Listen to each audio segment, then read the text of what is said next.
Hey, get away.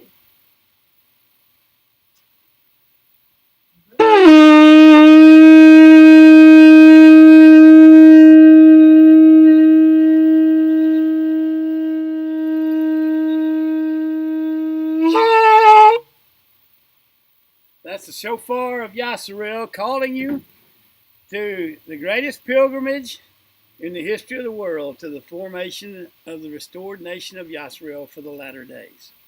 We've been talking about the covenant of life.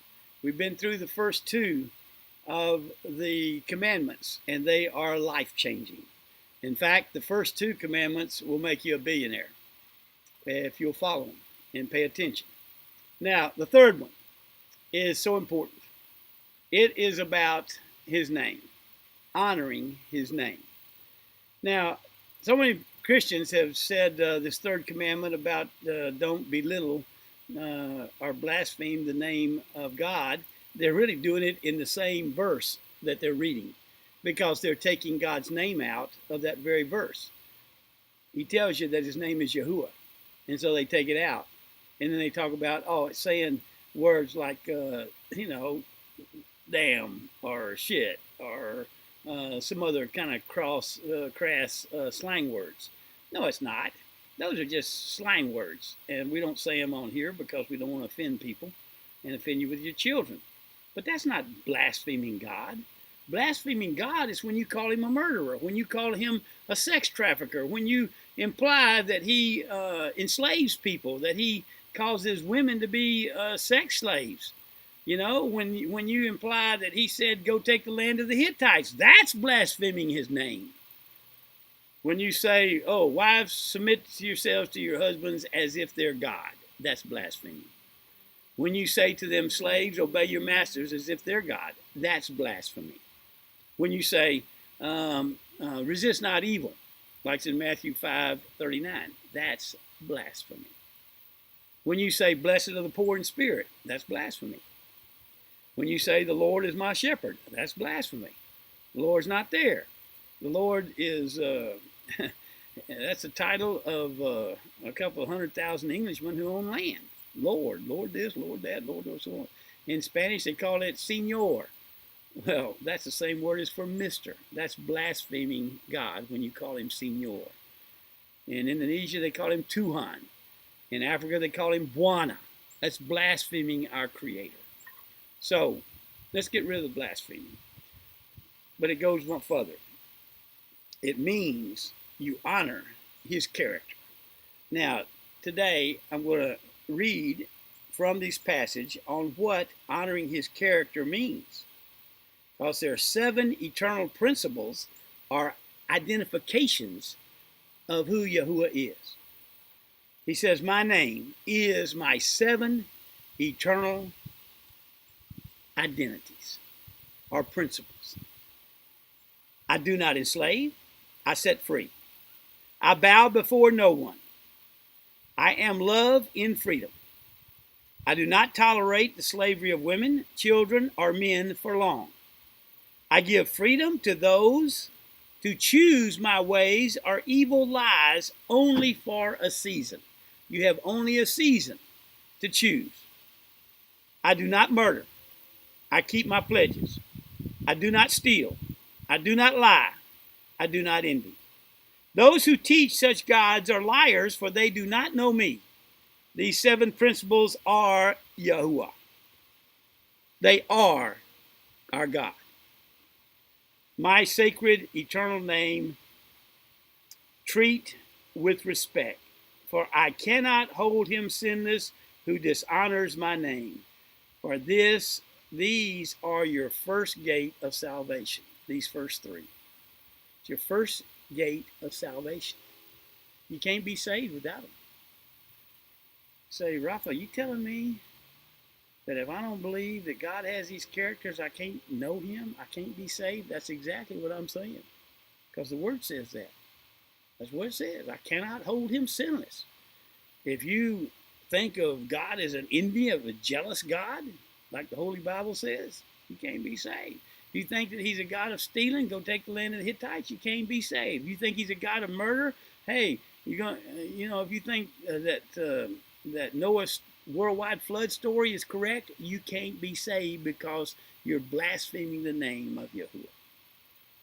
If you think that Solomon or David were men after Yahuwah and that they had sex slaves, if you believe that, you can't be saved.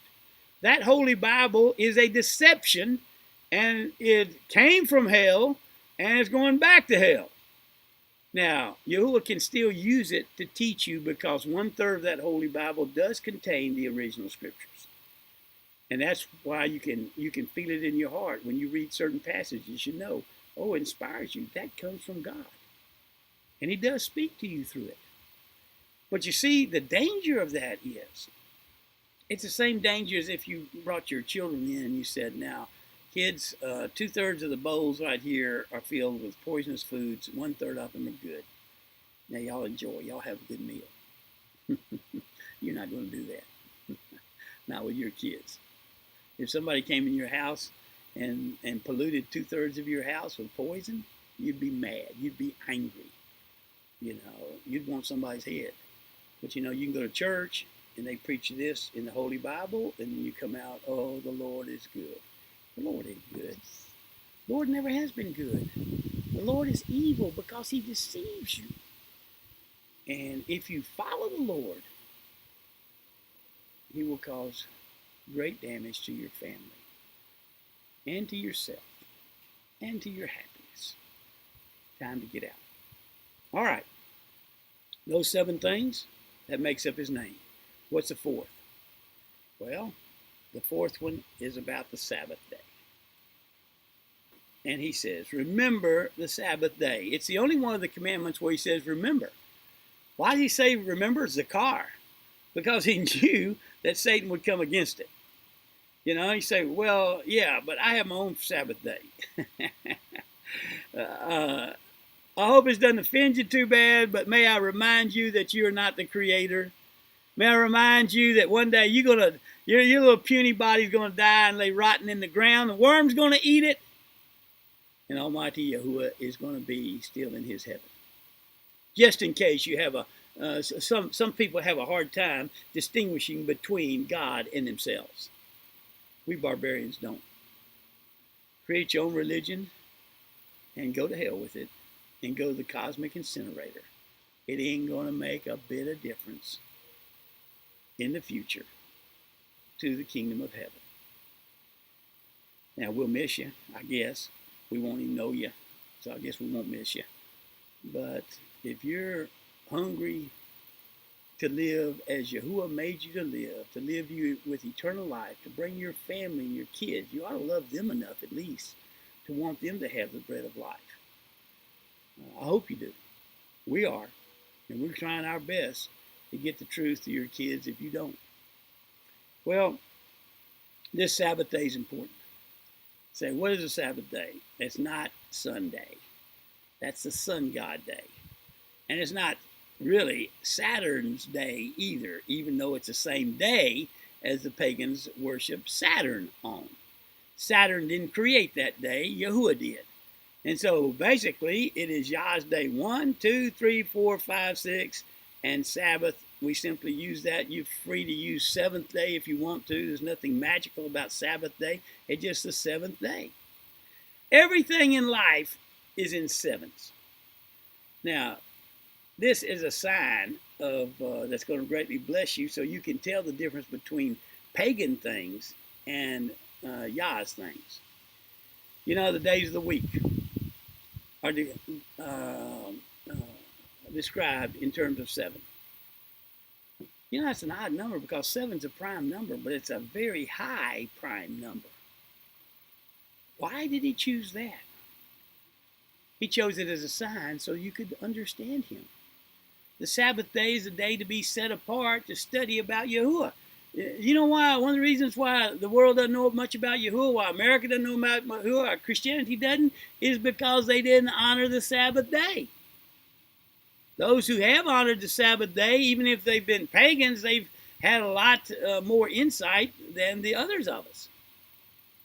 And it took some gumption to stand up and honor the Sabbath day. I take my hat off to all of you all who have honored the Sabbath day, even though you didn't have much more than just a Sabbath day.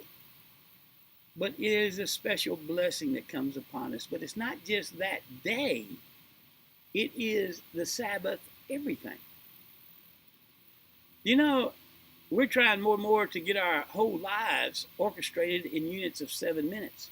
We're trying to do these videos in units of 7 minutes. I'm not doing a real good job of it, but I'm trying. I told you we're going to do it in 7s and 14, 21s, and 28s. We're trying our best to do it there so you can allot your time. But if you orchestrate your day in terms of 7, it will greatly bless you. Now, in the original scriptures, there were 77 minutes in every hour, and there were 77 seconds in every minute. Now, there were 24 hours in each day, 12 hours in the day, 12 hours at night. But the unit of time was 77. Interesting enough, do you know that the modern calendar we go by, they call it the astronomical calendar, that has been recently tweaked, trying to make it line up to the rotation of the Earth around the sun. But it's only very approximate. As you know, we have to have a leap year. We have to put an extra day in to keep it sort of in line.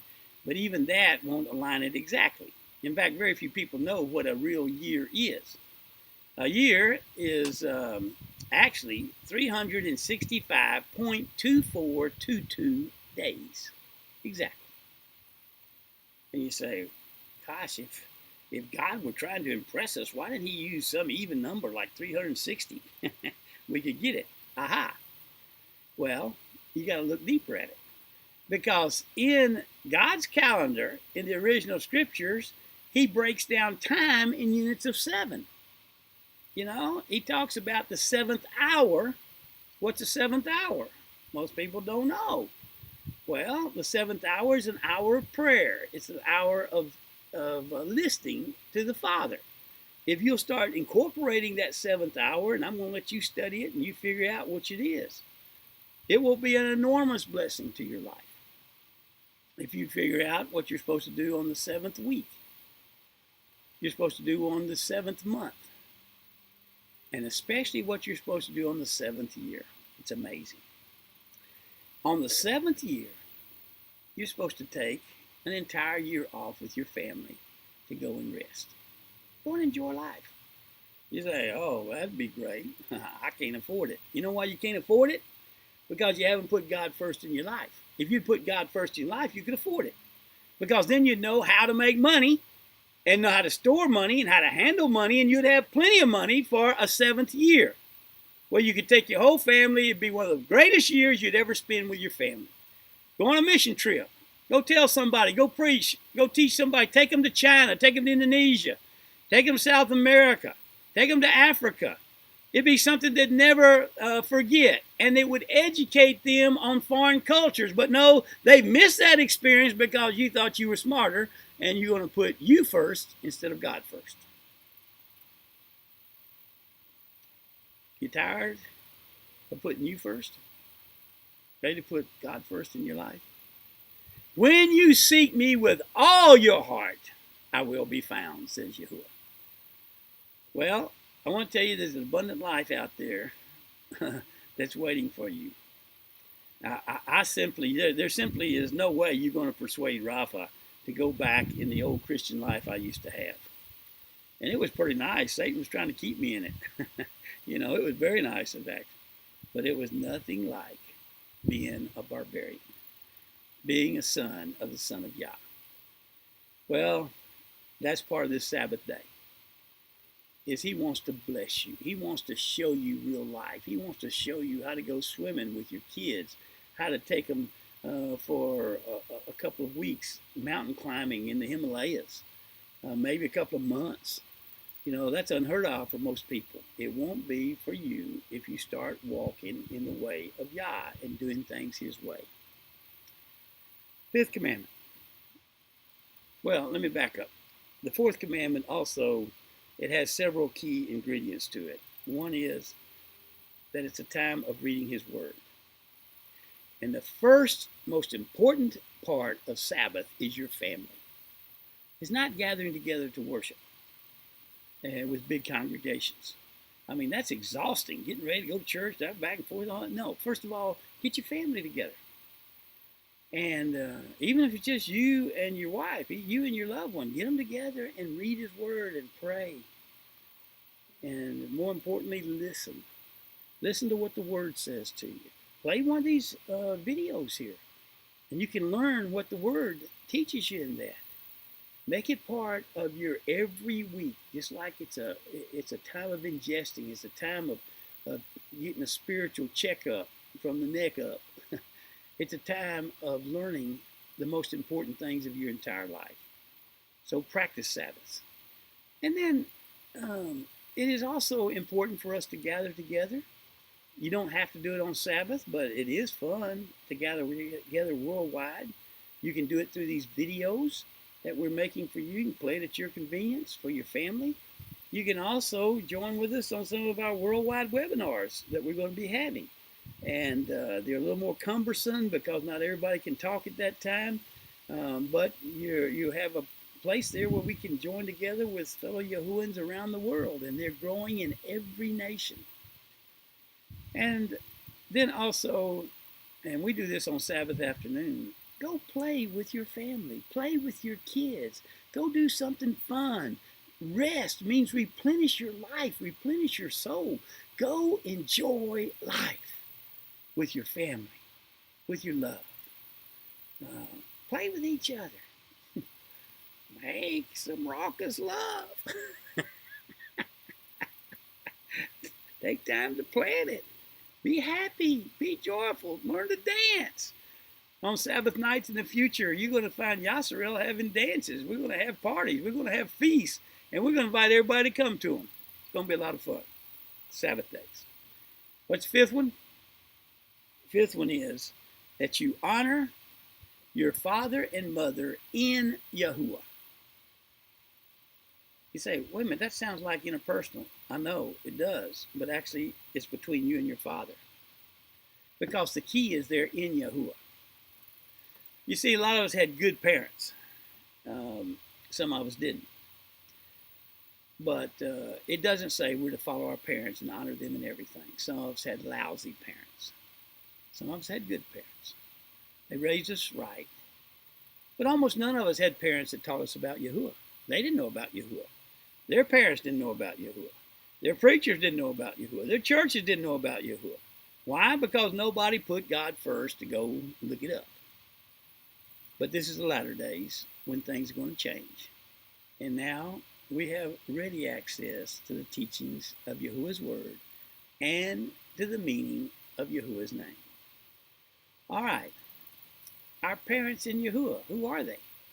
Well, people like myself have the privilege of being a father, actually, to millions of people.